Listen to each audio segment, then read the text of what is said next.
United Methodist Church. So glad that you're here on this beautiful fall day that the Lord hath made. Now, the announcements. As usual, we have the continuing need at the Immerse Ministries. So next week, while you're grocery shopping, if you would, kind of keep them in mind. And if you get one of those 2-for-1 specials, they'll take anything they can get, as long as it's not expired. Now, the other announcement is on the very back of the bulletin, I put my email address, because on Friday of this week, there was a Zoom meeting, a 40-minute Zoom meeting, where our attorneys brought us up to date on what's going on with the disaffiliation situation. Answered a lot of questions. So if you want to watch that video, just send me an email. If you would, just send me a email and I'll forward the link to you. Are there any other announcements? Are there any birthdays next week? Did anybody notice Ed's haircut?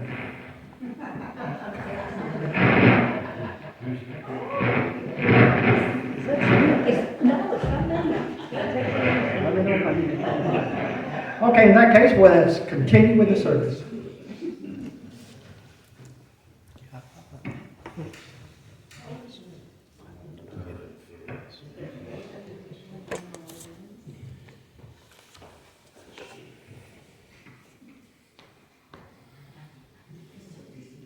Ready? Ready. It's kind of loud. Turn down here. Is that better? Peace be with you. And also with you. It's wonderful seeing you again. And let's prepare our hearts and minds to worship our Lord and Savior Jesus Christ.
Our call to worship can be found in your bulletin. I will, as always, read the non-bold part, and you would read the bold part, please. Welcome to God's house, a place of faith. From our homes, we come seeking God's word. Here you will find nourishment and hope. May we learn lessons of courage and peace. Here you will find rest from your struggles.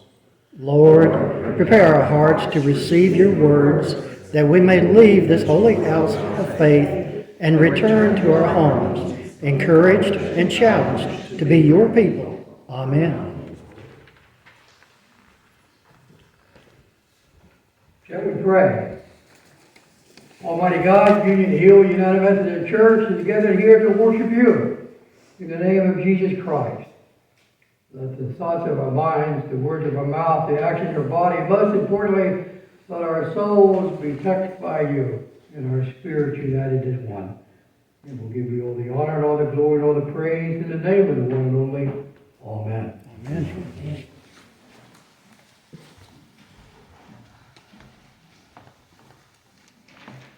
Our opening hymn is number 140, Great is Thy Faithfulness. And let's sing all three of them. It's a wonderful song.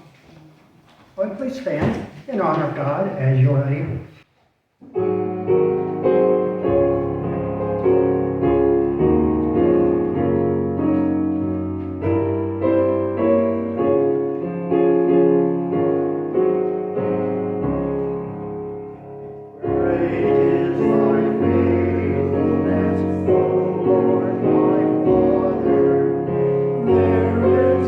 Shine.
found on the back of your bulletin. I believe in God the Father Almighty, maker of heaven and earth, and in Jesus Christ, his only Son, our Lord, who was conceived by the Holy Spirit, born of the Virgin Mary, suffered under Pontius Pilate, was crucified, dead, and buried. The third day he rose from the dead. He ascended into heaven and sitteth at the right hand of God the Father Almighty.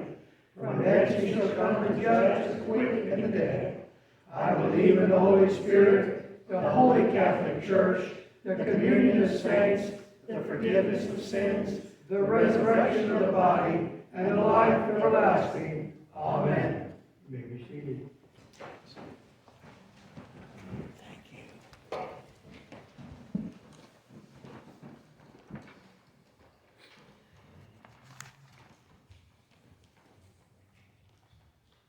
Bless these gifts of tithes and offerings, Almighty God, and let us use them for your glory. In the name of the King we pray.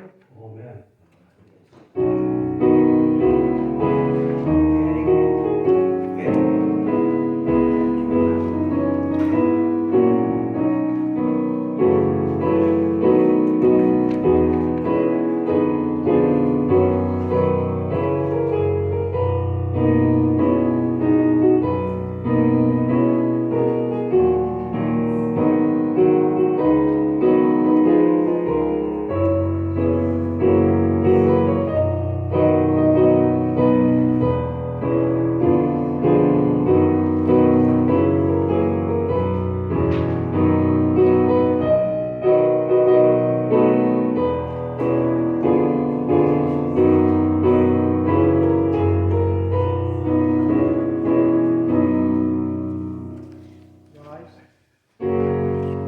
Praise God from whom all blessings flow.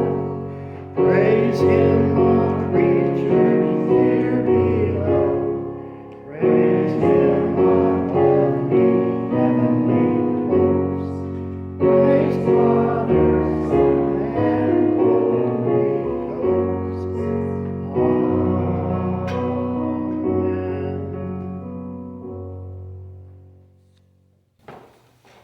You may be seated.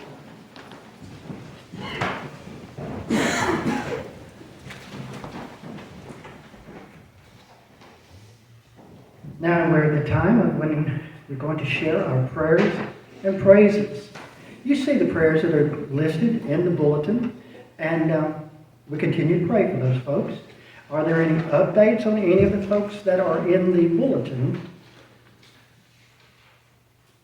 And? Well, Louise is home. Oh, is she? I believe our pastor visited her last week, but she called me this morning, said she's home, that she's going to be getting some at-home therapy. And also, we need to put my daughter Bambi back on the list. Like, girls aren't doing very well right now. Bambi's now got to have heart surgery. Do you know exactly what type of heart surgery? We have a few people in here who have experience. Well, I'm not sure. It's complicated, but she said it's not major. Heart? That's all I heard. It's not major. You know the difference between a major and minor surgery? It's minor is if it's on somebody else, major if it's on That's exactly right.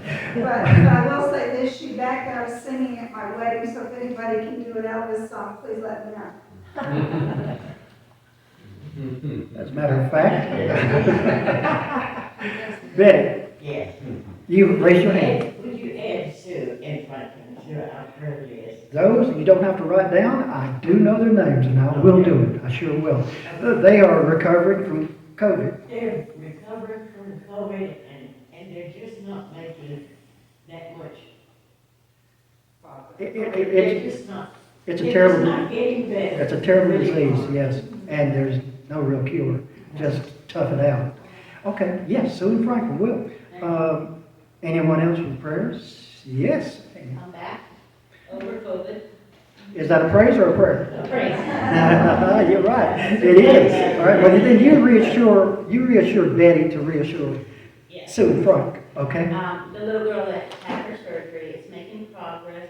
Unfortunately, she'll have to go back and have another one because the knee won't bend, so they'll have to go in there and test them later. Uh-huh. This one She's making progress. That's great. How old is she? 4. Oh, 4-year-olds don't deserve pain. Well, she was born with her ligament, her legs are all twisted. Oh, so they're taking care of it. Well, then, she does deserve it then. Anything else? Anyone else? Praise. Praise. Here we go. Lord's blood work, and that great. Yep. Yes. She is it every 6 months, honey? 3-year mark, yes. And she reached the 3-year mark and came back fine. Praise the Lord. Yes. Okay. Well, I don't think we can top that, honey. So let's just continue.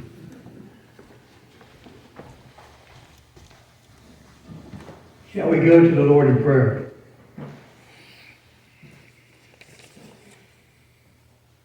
Almighty God, we do not hesitate to approach you, because you told us first and foremost to do so.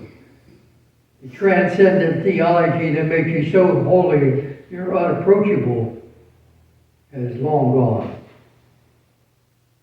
Now we approach you boldly, and we ask for you to answer the prayers and celebrate with you the successes of people's lives, and to step in and use the skill and knowledge of doctors and nurses and places of recovery and rehabilitation to help those whose names were lifted up, but also to help those whose names were not lifted up, and offer those prayers that were not spoken out loud, but you know about them because you know about us. There's nothing about us that you are not aware of in all of our circumstances. And as we learn as human beings to trust in you, as generation after generations of your believers and followers have done and will continue to do, work with us to teach us to trust solely in you as well, that we might enjoy the journey even more so. And we'll give you all the honor and all the glory and all the praise as we pray that prayer taught to all of Jesus' disciples down through the ages, as we say together, Our Father, who art in heaven, hallowed be thy name. Thy kingdom come, thy will be done on earth as it is in heaven. Give us this day our daily bread, and forgive us our trespasses, as we forgive those who trespass against us. And lead us not into temptation, but deliver us from evil. For thine is the kingdom, and the power, and the glory, forever and ever. Amen.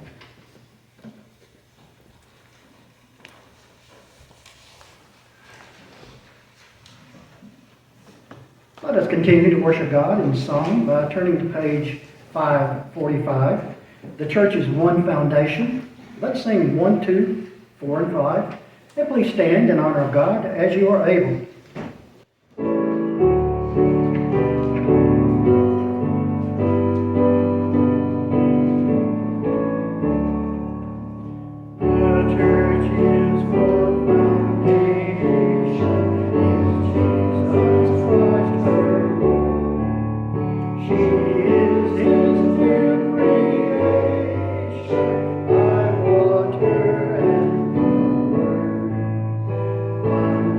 He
according to St. Matthew, the 21st chapter, verses 33 through 46.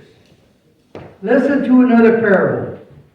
There was a landlord who planted a vineyard, but put a fence around it, dug a wine press in it, and built a watchtower. Then he leased it to tenants and went to another country. When the harvest time had come, he sent his slaves, to the tenants to collect his produce.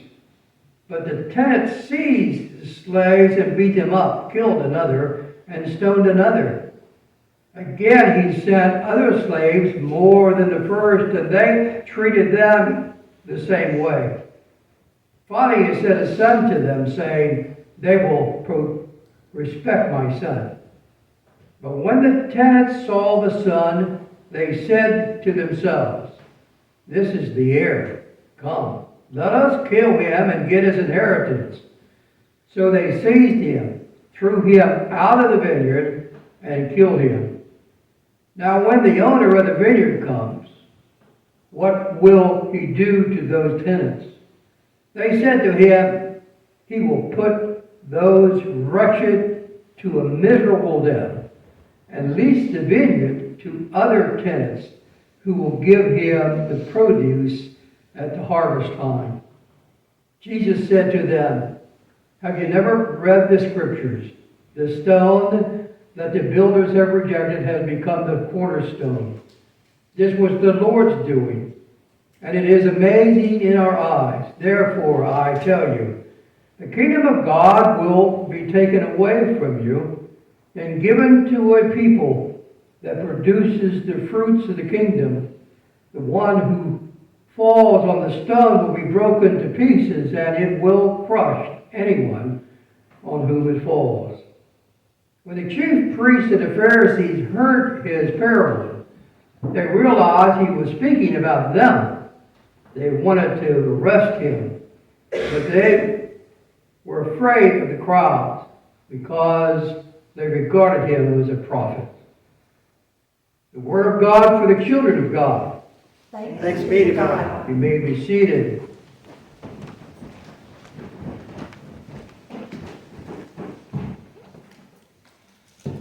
Grace from God the Father Almighty and peace from our Lord and Savior Jesus Christ. Amen. Amen. Trust, faith, belief, confidence, respect, reverence for one another is a life well lived, which produces much fruit for the kingdom of God. Do justice, love mercy, walk humbly before the Lord. Whose farm is this anyway? Recently, I've met a man who said, after I asked him, what do you do for a living? He was a little interesting, and I thought, it's a typical question I would ask, and so I asked him, and he answered, well, what I do is I buy old farms, and I buy vacant land, and I fix them up as horse farms. Not wanting to show my ignorance, I didn't ask him what exactly he did. I thought surely fixing them up a horse farm had to do with some fencing, like all the fencing we see all around here, the horse farm.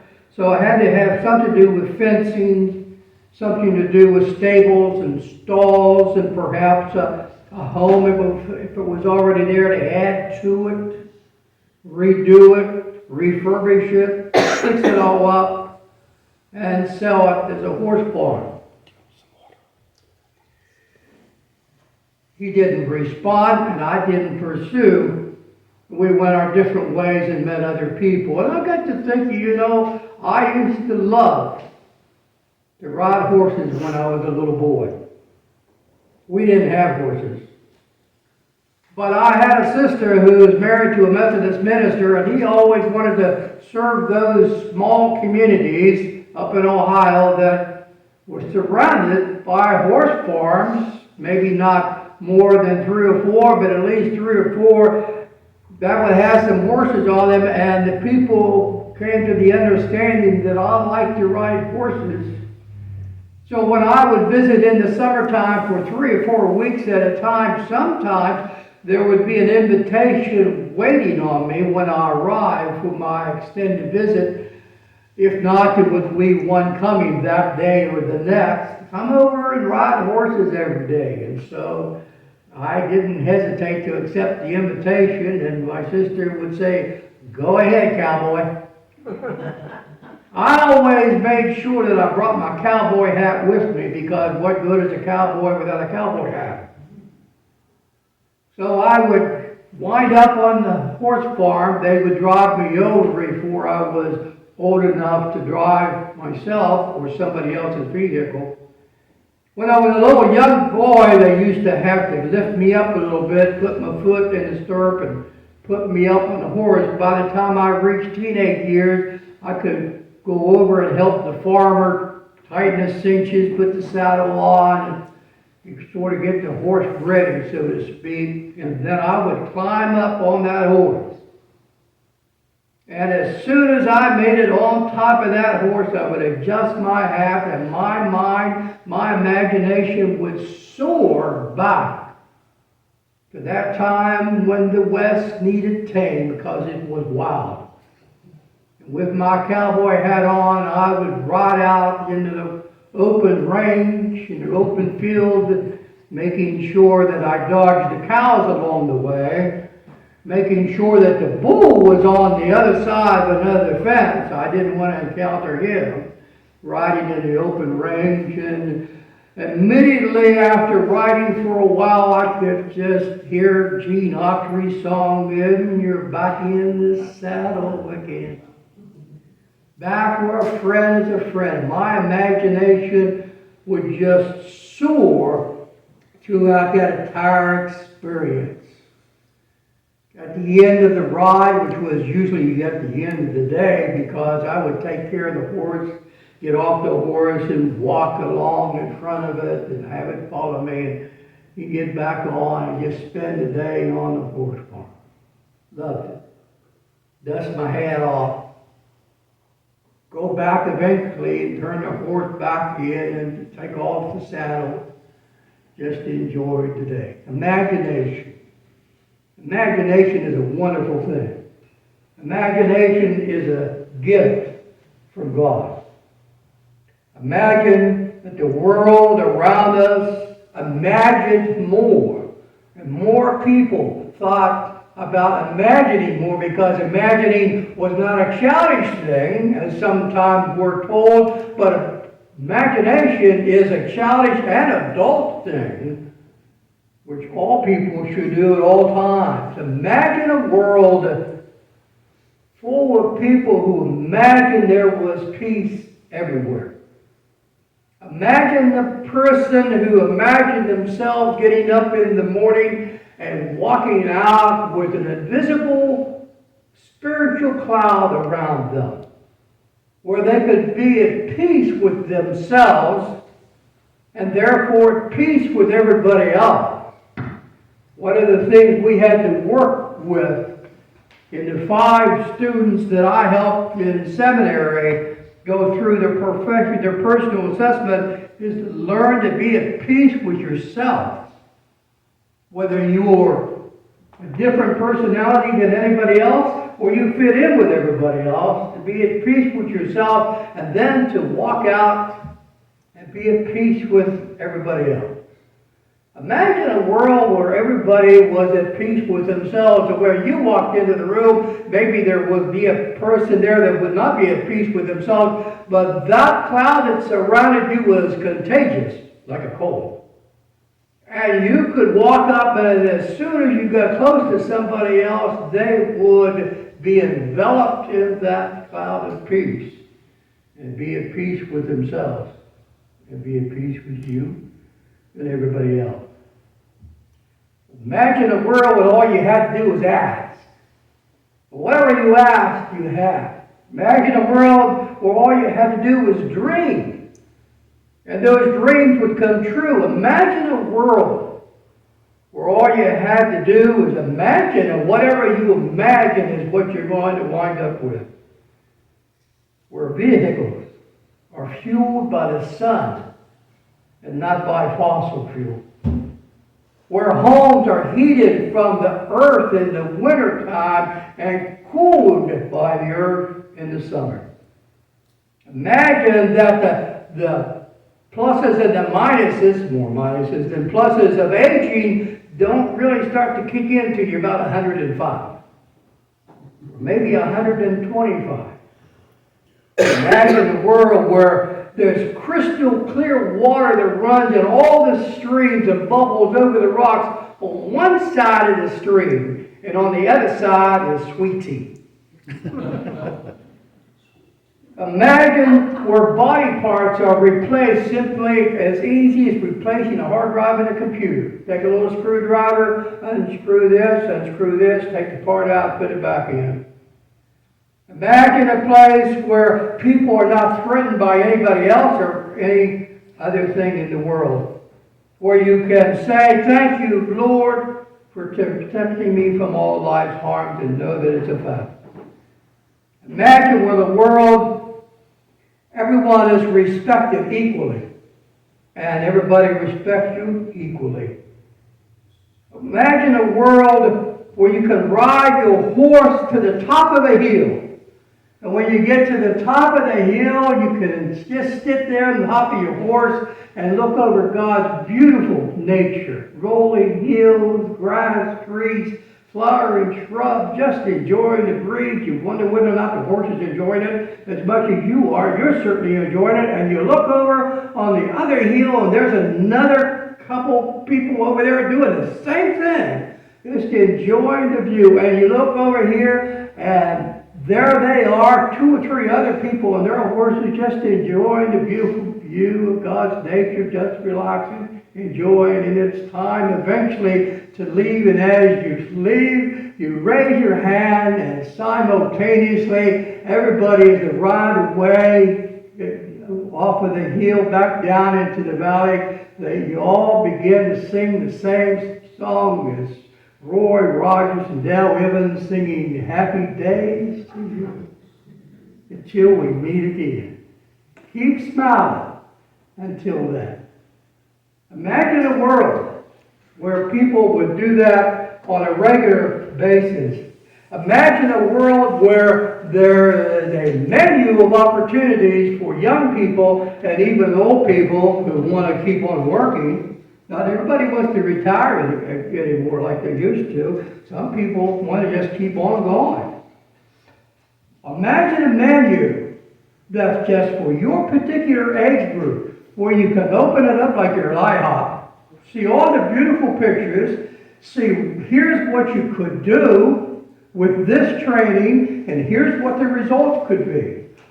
One thing after the other, turn the page until you find something that you want to be trained for. I'm already halfway trained for that. I could get a little bit more, and wind up doing that for a while. Because no one starts out young anymore, not only in the United States, but in the world, and does something all their life. The idea of 20 years to gold watch is gone a long time ago. So you pick something off the menu to do it for a while, and you do the best you can, and or perhaps it's just a stack of items in the menu, and you flip through and see. Imagine you could pick your own future. You could pick your own item off the menu. Imagine people, in addition to saying, not a problem, my pleasure, they also start throwing in, I love you, without somebody thinking that you're weird for doing so. Where life was so good, you just can't wait till tomorrow. Imagine grass always at the perfect height, and the laundry's always put away. Imagine. The imagination is a wonderful gift of God. Imagine a win-win situation where a man buys a horse farm, fixes it all up, builds stables and stalls, and has a beautiful house on it, much fencing all around. I'd like to find out who does all the fencing around Cherokee County. I'd like to invite him in to worship with us and tell us how he mends those fences and how he keeps busy constantly. I don't know if it's a company, several companies, but he does a good job, whatever it is, whoever he is. Imagine that guy or the fellow I met earlier who puts together a beautiful horse farm. This is a win-win situation. He puts together the horse farm, even buys horses, but he doesn't really want to take care of the horses. He doesn't want to put maintenance on the house because he just can't. That's just not him. If he tried to pound a nail, he would hit his thumb every time. Just not his cup of tea, but he loves to have other people put the horse farm together. And imagine him going out and finding a family that are living well below the standard of living, perhaps scattered among different locations. And he brings that family together, a husband and a wife, and there are 3 teenage kids, and he says to them, here's this farm. I want you to work on this farm. Here's the deal. This is a win-win situation.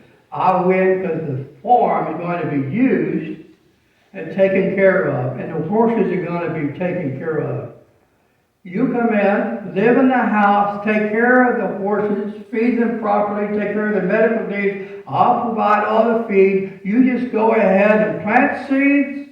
When the crop comes up, you harvest the crop, you go and prepare it, eat it. Live here on the farm, take care of everything on the farm. Enjoy the farm. Enjoy the horses. Take them out for a ride once in a while, perhaps on a daily basis. When the harvest comes in, give me 10%. The rest is yours. The use of the farm is yours. The use of the horses and the house and the land is yours. Just give me 10%. It's a win-win situation. This is the type of situation where you and I would say, that's a deal. Give me the pen. I want to sign it. Let's shake hands. That's a deal. We'll do that. That's a tremendous opportunity. Many Americans, your ancestors and mine, got to America on a deal even better than that. Indentured servitude is when a person in Europe wanted to come to America but did not have the money to come to America. A horse farmer, a business owner, a store owner, a manufacturer, already here in the States or in the colonies, would go ahead and pay the fare, prepay. And this person in Europe, then, your ancestors and mine, many of them, would then give passage over to the United States, over to the colonies that became the United States. And indentured servitude simply meant it was a contract between the person or the company that paid the fare and the person that came coming over and taking advantage of that, being paid up front. When they worked, when they got here and went to work, they were also provided with food and shelter. And they worked off what had been paid for their fare. What a deal! Tremendous opportunity and a way to get here, and you have food and clothing while you were here, and your debt was paid off. After your debt was paid off because of the time you put in, you could get up and leave. Most people stayed right where they were if they liked the job. It's one way for the employer to get good employees. Some people left after the contract was over. Most statistics say most people stayed on that job. George Washington, the founder of this country of ours, did not grow up in a wealthy family and forget the myth that he was wealthy. He was never wealthy. He was land rich, but he was cash poor. And the land came from Martha, who was a widow. Her husband had 4 different farms, none of which made money. But when he died, she inherited the land. George, as a very young man, made a connection with Oglethorpe, who convinced him he should be a surveyor. He got paid for doing that. So as he surveyed land, he would buy pieces of land. By the time George, as a young man, met Martha, George had a lot of property. Didn't have any money, had a lot of property. And then they were married, and so together, now George has 5 farms, a lot of land, inherited a lot of slaves to Martha's husband. He had 1 he treated like a brother. Together with 5 farms, a lot of slaves, a lot of land, no cash. Until George found out about servants who could be paid to get here and pay the fare. So George began to pay the fare for people to come over. And as they would come over, he would have them teach slaves 2 or 3 the craft that person in Europe paid up front. Get over here, teach my slaves. Began to be a little profitable. The 5 farms were never profitable at the same time. 3 would be profitable, 2 would not be. 2 would be profitable, 3 would not be. When he was elected president, he had to borrow money. And like a typical Virginia plantation owner, he lived on credit. He had to borrow money to buy the carriage to take him to the Capitol because he didn't have the money, he didn't have the cash. We read in the history books that they didn't pay him a salary to be president. That's because he didn't want them to. He wanted them to pay, Congress to pay his expenses. At the end of the year, his expenses were slightly over what they would have paid him as a salary, but he preferred it where they paid all of his expenses. So George was land rich, cash poor. Until he found out that in Europe there was a guy who knew the remedy and knew the formula and knew how to build and knew how to make bourbon whiskey. Now we have to forgive him. George was Episcopalian. So George hired paid this man's fare. He came over and taught 3 or 4 of his slaves how to make whiskey, and in a very short period of time, George wound up being the biggest distributor of whiskey in Virginia. So, that type of servitude worked for this country very well. Paid up front, not after the fact, paid up front. So, mutual respect, mutual trust, indentured servants, tenant farmers, tenant ranchers, respect for the landowner, and respect for the worker. We respect them all. When it comes to the fellow who owned the farm, we do not resent him for owning the farm and letting the tenants come and work it. He worked, he bought the farm. He did a good thing by offering it to other people. We do not resent the workers who came and worked the farm. They needed a place to work. He gave them a place to work. This is a win-win situation, and this is the way this country was built. As we leave this place and our eye catches the shining flanks of a marital foal running through the field. I don't know about you, but horses make me smile. And when I see them running through the fields, I think, wonder what those horses imagine. But do you imagine that perhaps their owner will take good care of them, feed them well? Do they imagine that the medical needs will be met? Maybe imagine that somehow somebody can get rid of those horse flies? And what does God imagine? You ever thought, what does God imagine? What does God dream for you and me according to the scriptures and according to the way God worked with you and I individually? What does God dream for us? that we finally come to the realization and the understanding that we're here in a physical condition, in a conscious state, and we can communicate freely without any reservation with the Creator of the consciousness and the Creator of us and the one who directed us here at the time. Is that God's dream for us? Does God imagine that God will be able to walk with each of us in the cooling breeze of the evening as God did with Adam? To wake in the morning and watch us communicate with ourselves and family and hope that we communicate with God? Does God imagine that we will one day be at one not only with ourselves, but at one with God? So close, that we can hear and feel and see God's presence. All according to the Scriptures, all that you and I can imagine is what God is waiting to give. In fact, it really says more than you and I can imagine. God is waiting to give. Ask, and it shall be given to you. Seek, and you shall find. Knock, and the door shall be opened.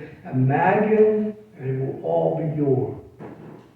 All that you can imagine, God has in store for you. Now, I guarantee you that when this message is delivered, perhaps not to anyone in here, but to those out there listening, somebody is going to say, "Oh, Bob, that sounds real good on a Sunday morning." But that's really not the way the real world works. To ask and receive, to knock on the door and it's there, to imagine, to fantasize that you're there and that's what's going to happen, to act as though you already have and you will have. That's not the way the real world works. Right. The real world has fallen away from the way God works. The real world no longer operates the way God operates. God's ways are not our ways. Our ways are not God's ways. It's not the way the real world works, but it's the way God works.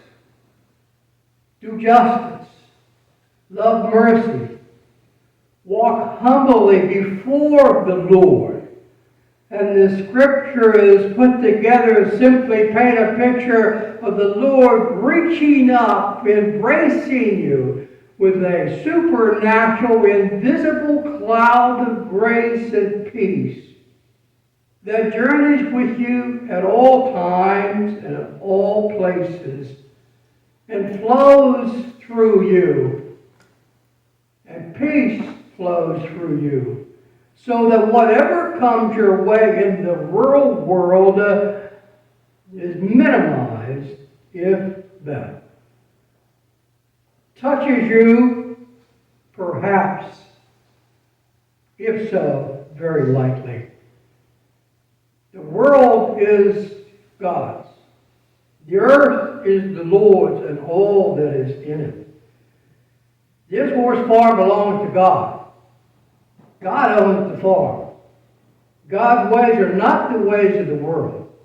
You could choose to continue to go the way of the world, or you can choose to get on God's horse and ride along as He embraces you in that invisible, super spiritual cloud of grace. As you ride in the light as He is in the light. You will have fellowship one with the other and come to know the joy and the celebration that is only found in and through Him. I picture you And I picture myself often sitting on that hill on a horse, waving to one another as we leave here today. Happy trails to you until we meet again.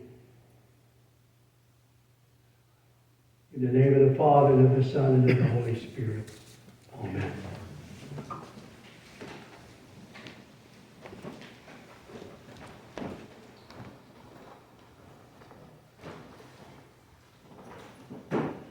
Our closing hymn is number 454, Open My Eyes That I May See.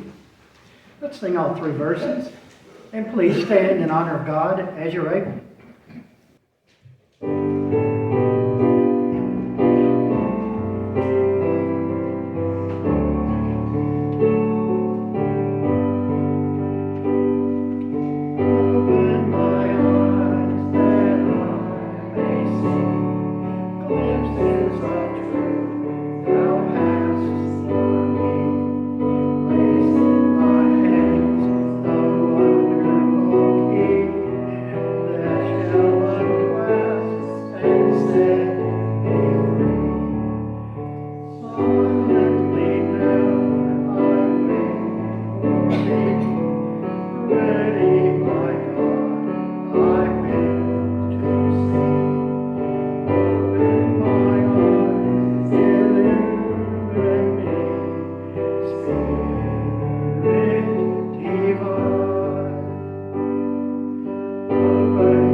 This microphone sounds different for me.